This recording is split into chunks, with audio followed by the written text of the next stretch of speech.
Bafowethu usevele wasiphendulela ukhuzane ke umfo kaMpungose wathi ke uma kufiwe akufiwe nginobufakazi ephendula yena ke lapha ke uphele ke intokazi ke ekhipha istatement ke lapha ke iveza ngokusobala ke ukuthi ke lezi izinto ke abayikhulumayo ke ezihudulela phansi isithunzi sakhe futhi ke ephikisana ke nazo ke lapha ke ezokuthi ke yena ke unokusebenzisana ke nomthandeni nanokuthi ke umthandeni ke ukhona ke kuma nomination ke lapha ke ngaphansi kweMatsepo Foundation ke ngenxa ke yokuthi khona yena uphele ke uyichithile lezo nsolo ukhuzane ke usevele wathi ke makufiwe ke makufiwe nampo ubufakazi ubhale kanje ukhuzane ke umfo kaMpungose uthe ilula ke lento uma ke ngiqamba amanga ke ngivuleleni phela ke icala ke lapha ke ngimina ngizoza nobufakazi wathi finish nje wasethi ke amandla ebhala kanjalo ke ukhuzane ke lapha ke lensizwa ke ukhuzane ibonakala ke izethemba kakhulu ke kulolu daba ke abantu abaningi inkundleni zokuxhumana ke baphawule ngalo kakhulu manje ke lapha ke abanye ke bathi ukhuzane ke ngoba ke wena ke imbangi yakho umthandeni ke bhekana nomthandeni ke uphume ke ngapha ke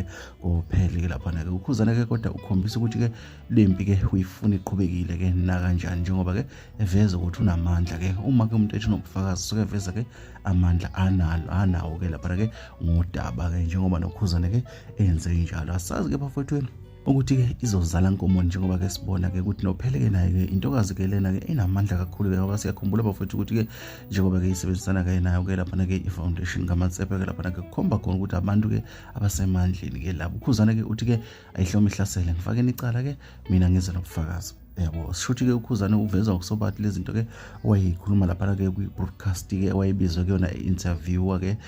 lapha ke kukhomba khona ke ukuthi ke usengaphinda ke ngisho nangelinye ke ilanga futhi ke kaze sisole ke nakancane ke lapha ke sazi ke bafowethu ke ukuthi iyozala nkomo khona abanye ke abathi ke cha khuzane ke ngathi ke la ufike ke kwangqingeje intokazi ke izokubeka phansi ngomthetho uthi ukhuzane cha ayikho lonto mfowethu thina ke siniphathele zona ke njengoba ke zinjalo ke ngokhohla kusubscribe ke la kwesiqiniseko SA Media ke siphinde ke hlangana ke kwezinye ke elandelayo.